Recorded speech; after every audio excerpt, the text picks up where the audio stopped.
No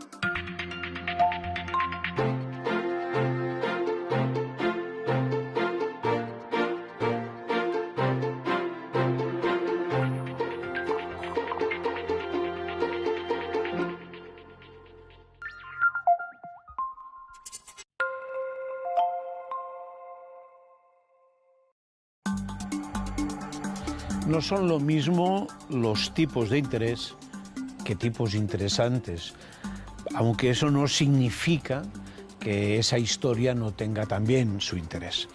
Hablar de tipos de interés significa hablar de asuntos y decisiones que nos van a afectar de un modo directo e inmediato, del modelo económico que queremos, de cómo y de qué manera se toman las decisiones en Europa y, en definitiva, sobre si queremos una economía más estable, pero con peligro de estancamiento, o una economía más dinámica que pueda provocar burbujas como la que nos llevó a la crisis. Más allá de las diferencias norte-sur, más allá de las diferencias entre el sistema norteamericano o el europeo, más que el sistema, el modelo americano y el modelo europeo, en el programa de hoy queremos entender cómo funciona uno de los mecanismos básicos de la política económica, que, no lo olvidemos, es política pura. En muchas ocasiones decimos que nos gustan los temas políticos, pero buscamos los que son más fáciles. En cambio, enfrentarse a un tema tan político como los tipos de interés nos da cierto reparo y nos distancia en muchas ocasiones. Pero queremos invitarles a que se queden, porque estamos convencidos de que todo lo que diremos les puede interesar y, sobre todo, les concierne. El señor Alberto Alonso Regalado, economista, Universidad de Salamanca, fundador y director general del Grupo Valía, que es un grupo especializado en asesoramiento empresarial y financiero, profesor de mercados financieros en el Instituto de Estudios Bursátiles y de Financiación Empresarial y Operaciones Corporativas en el IE Business School, otro. Déjeme que le haga una pregunta, ya que usted tiene relación con los inversores. ¿Cuál es la importancia para un inversor de los tipos de interés? Bueno, la importancia sobre todo depende del negocio que haga y de la actividad que tenga, porque depende del margen que tenga la actividad, los tipos de interés le afectan de una manera o de otra. Hay sectores en los que el margen es muy pequeño, con lo que el tipo de interés afecta mucho. Y hay otros sectores en los que el tipo de interés no afecta mucho porque el margen, digamos, es muy amplio, ¿no?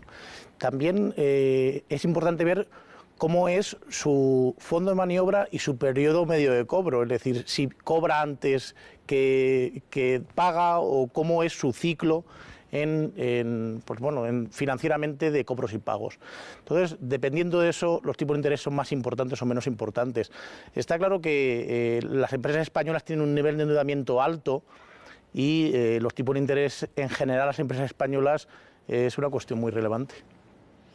¿La importancia de las marcas influye a la hora de que una persona decida invertir en una empresa u otra? Claro que sí, influye mucho pues el saber Si ahora hacer. estuviesen los grandes almacenes, que no vamos a decir el nombre, en bolsa, ¿usted recomendaría esa inversión? Sí, o sea, yo creo que no todo es bueno por estar cotizado o no. Es decir, hay muchas empresas muy buenas que no cotizan.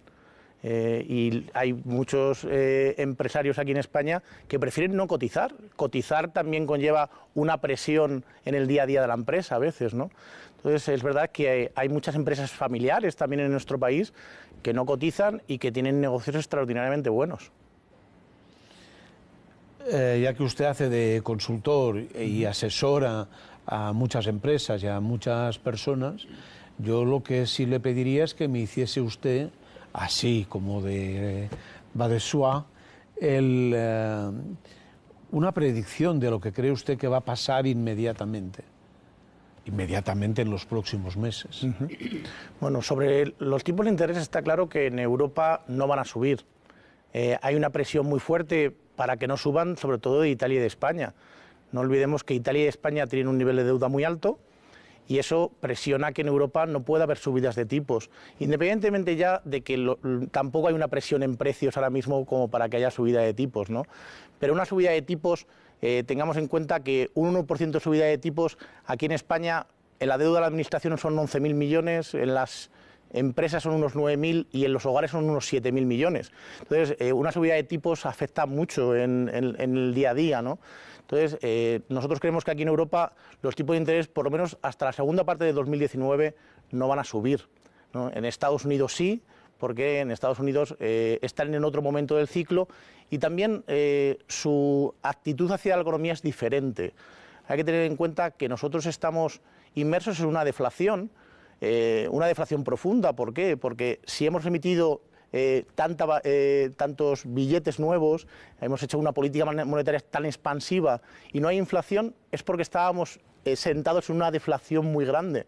Entonces, esa política monetaria expansiva está un poco pues moderando esa deflación, ¿no? Pero no deja de ser una gran mentira.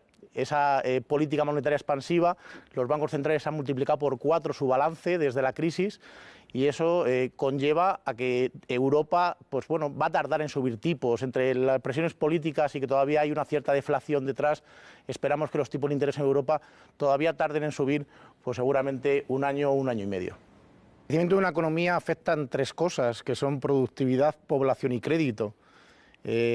Nosotros desde la crisis hemos tenido un desapalancamiento que obliga a que el crédito no crezca mucho y que nos vayamos pues reduciendo el endeudamiento, porque por la parte del crédito no hay mucha parte de crecimiento. Por la parte de productividad hay que ser positivos con España. En la parte de productividad siempre se habla del tema de I+D de España, pero no se habla de las infraestructuras de España. Es decir, las carreteras de España, los trenes en España, el crecimiento de banda ancha que se ha producido en España. En España hay más banda ancha que en Italia, Francia y Alemania. Y esto no se dice. Entonces, son las autopistas de ahora, ¿no? Entonces, sí es verdad que en toda la parte de productividad España ha hecho avances importantes, sobre todo en infraestructuras, ¿no? Y después en la parte de población yo creo que tenemos un problema en la gestión de la población, independientemente también al tema, digamos, de brecha salarial, tenemos un problema en la gestión de la inmigración. Es decir, en el año 95 en España éramos 38 millones, ahora somos más de 46 millones, y ese incremento de población ha producido que España, independientemente de fuera los años de la crisis, pudiéramos crecer al 3% en muchos años. Es decir, tenemos que hacer una reflexión clara de qué queremos hacer con la inmigración. España es muy difícil que pueda crecer, y Europa también, si no gestionamos la inmigración como una forma de crecer. Es decir, la inmigración es muy relevante. Cuando usted dice gestionar la inmigración, significa incrementar. Exactamente. Es decir, España, si se hubiera quedado en 38 millones de personas, no hubiera crecido lo que ha crecido en los últimos 10 años. O sea, que todos aquellos que se quejan del aumento de inmigración tienen que ser conscientes de que estamos donde estamos gracias a los inmigrantes. Hombre, no solo a los inmigrantes, ¿no? Ya. Pero sí es verdad que hay un efecto importante. Pero que sin ellos no hubiese sido posible crecer al mismo ritmo. Obviamente. Es decir, es un aspecto muy importante. Es muy importante tener en cuenta el mayor problema que tenemos posiblemente nosotros, que es el envejecimiento de la población. El 40% de nuestro presupuesto va a pensiones y unos tipos bajos, es verdad, que tienen un efecto negativo sobre el ahorro. Y la realidad es que el sistema de pensiones para las próximas décadas, ahora mismo hay un problema encima de la mesa. Si pensamos solo en el corto plazo y en el crecimiento del corto plazo, nos olvidamos en parte de cómo vamos a afrontar las pensiones en las próximas décadas. Y gobierno tras gobierno, aquí este tema no se está solucionando. Y tenemos un grave problema con el tema de las pensiones. Traigamos a más inmigrantes para que crezca la economía y paguen ellos. O que tengamos más hijos. Claro, porque... o podamos exportar más aún, ¿no?